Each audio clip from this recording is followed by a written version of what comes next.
Okay, so when coming on scene and it's a suspected fracture, we just use the acronym plus discs. So, Alicia, what have we done here today? I've hurt my leg. Hurt your leg, okay. So I'd assume you're in a little bit of pain? Yeah. A lot of pain. A lot of pain. So 0 being no pain and 10 being ridiculous, worst amount of pain you can think of? 7. Okay, perfect. So I will administer some pain relief for you, but I just need to assess your leg, so it'll just be in a couple minutes. So is that all right? Okay, cool. So all I'm going to do is just lift up your pants. Is that all right? Okay, perfect. Okay. Oh, wow. Okay, so you obviously probably can't stand on it and No. the side of it. Yeah, no? Okay. So a bit of loss of function there. There's some deformity, irregularity. There's a little bit of swelling. All right. There's no shortening, so that just suggests that there's no female fracture. Okay. When you're administering any type of drug, you just have to go through the drug test, so the 5 R's and the 4 C's. And just ask if she has any allergies. So, Alicia, do you have any allergies to any known medications? No. None? Okay, that's perfect. So, all I'm going to do is administer methoxyflurane for you today. We're just going to go through some contraindications of this drug to Alicia so she knows what can happen.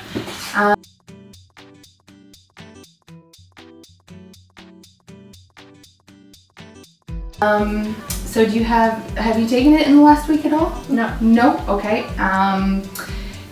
Do you have any kidney problems whatsoever? No? Okay. And she can obviously obey commands, so that's completely fine. So Alicia, with this drug, all I want you to do is just blow in and out of the whistle here. It takes about 2 to 5 breaths for it to work, and it'll last for about 2 to 5 minutes. So it's self-administrative, so you can just take it as much as and a little as you want. So just go ahead and blow on that.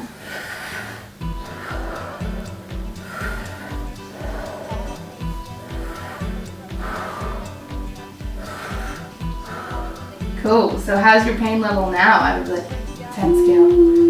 Like a 4. Like a 4. Perfect. So now I'm just going to go through her cardiovascular and neurological functions. So Alicia, I'm just going to kind of touch your legs out, see how everything's going. Yeah? Okay, sweet. So I'm just going to check for her fetal pulse in both feet. So that one seems to be strong and all right.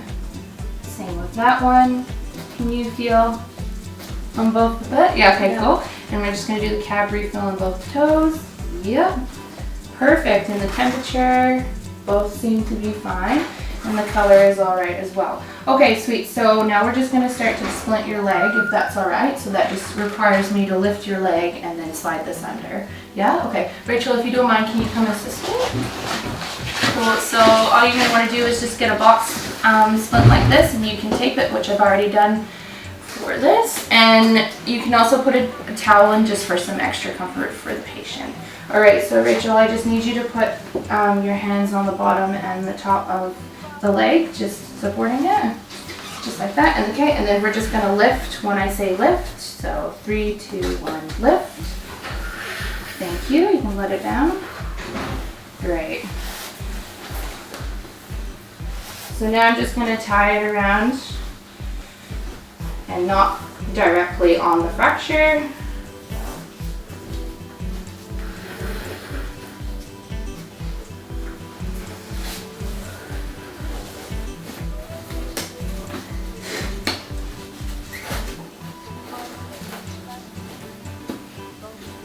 Awesome. So Alicia, how is that for you? Is that too tight or?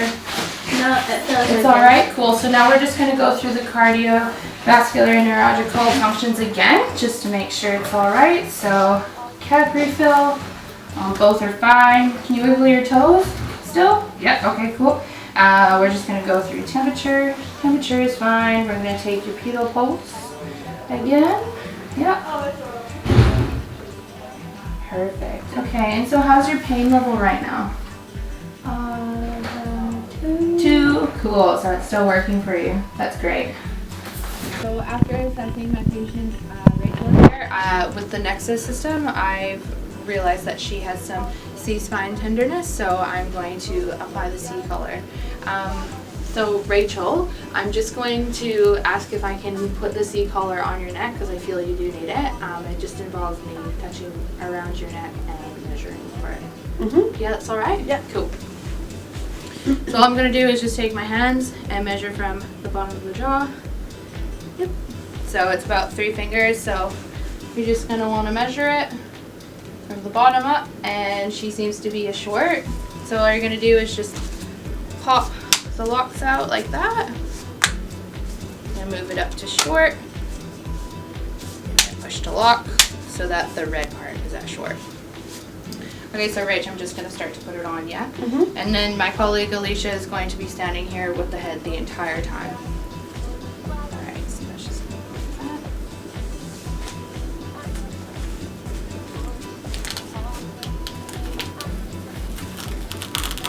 Okay, so can you still breathe for me? Mm-hmm. Yeah? Yeah.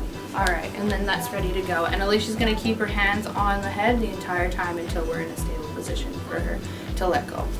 Before you use the suction unit, you just need to test it before your shift to make sure it's working. So all you have to do is you just take your thumb and press it on the test button, turn it all the way up to 500 milligrams of mercury, wait till it's the second dot, then you just occlude the tube, wait till it gets up to the 4th,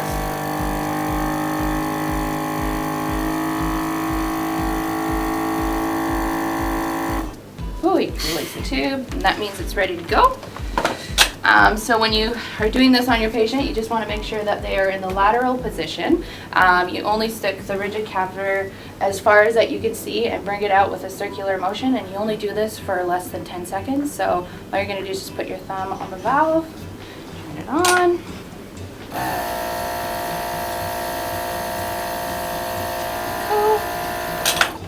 So some complications of using the suction unit is induced vomiting, raised intracranial pressure, induction of bradycardia, hypoxia, aspiration, and soft tissue trauma. And you should never use this while in the moving truck. We're going to do the oropharyngeal airway, also known as the OPA.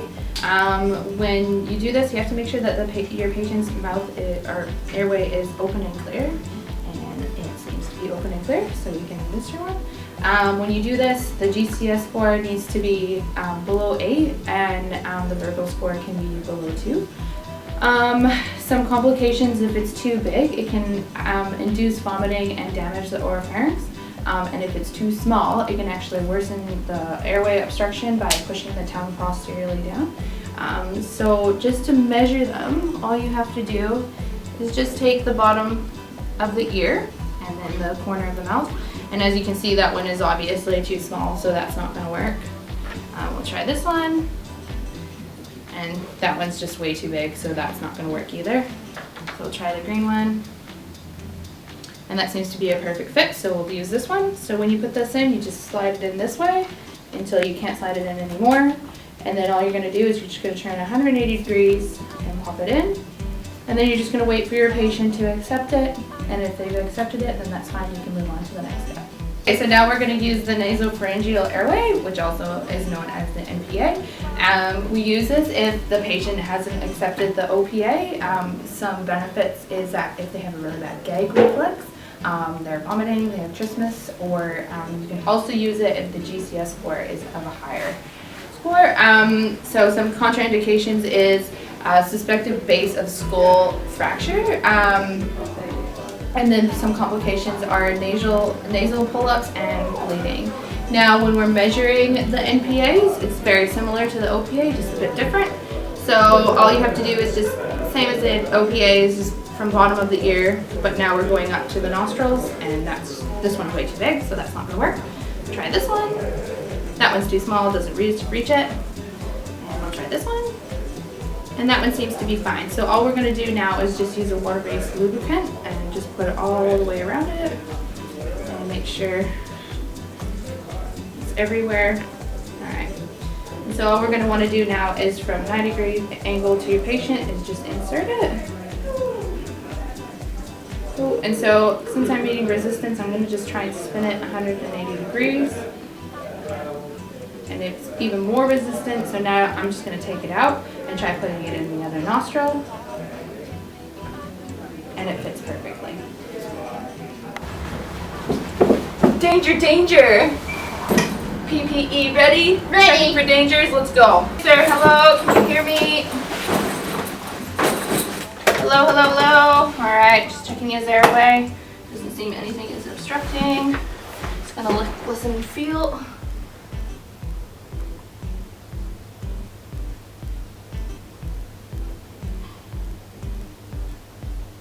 Okay, Alicia, I just need you to start compressions and I'll tell you when to stop.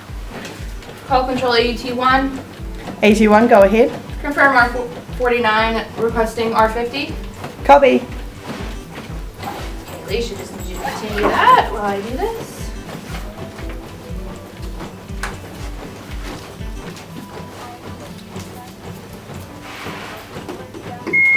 Okay, step away from the patient. Analyzing heart rhythm. Do not touch the patient.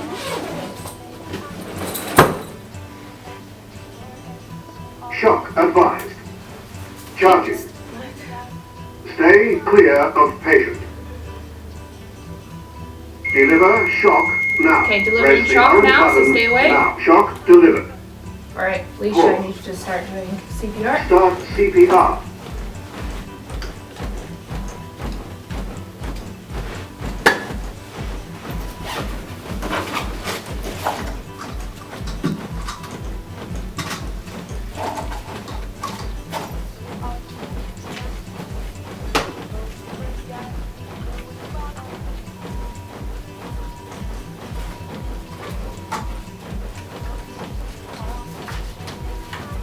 Okay, Alicia, I'm just gonna need you to count me down from 5.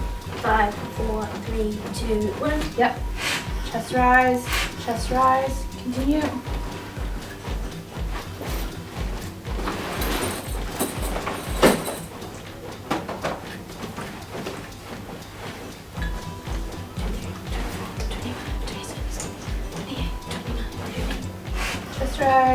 Chest rise. Did anyone see the patient collapse? Does anyone know the patient? Any medical history?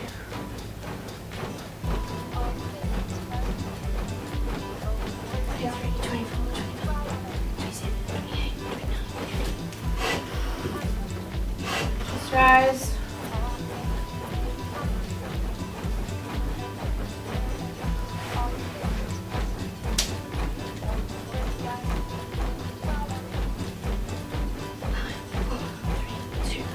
Yep. Chest rise. Chest rise.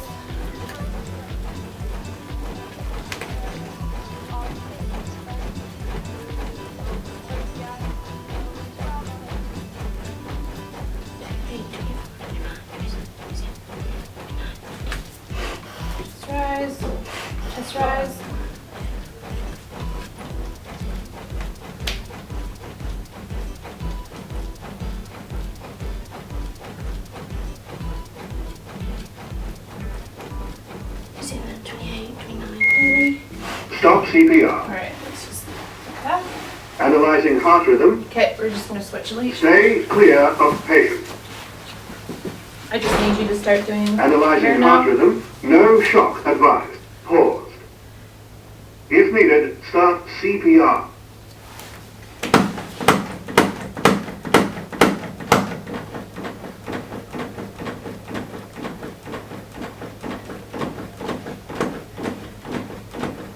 25, 26, 27, 28, 29, 30. Oh shit, hold on. I don't want it to be like that, but anyway. Oh, I can't. Can I have my glasses for like 2 seconds? I can't see if it's. No, I stopped Get in the other nostril, which is what we'll do now. And then we're gonna put it in. It's still not working, so we're gonna.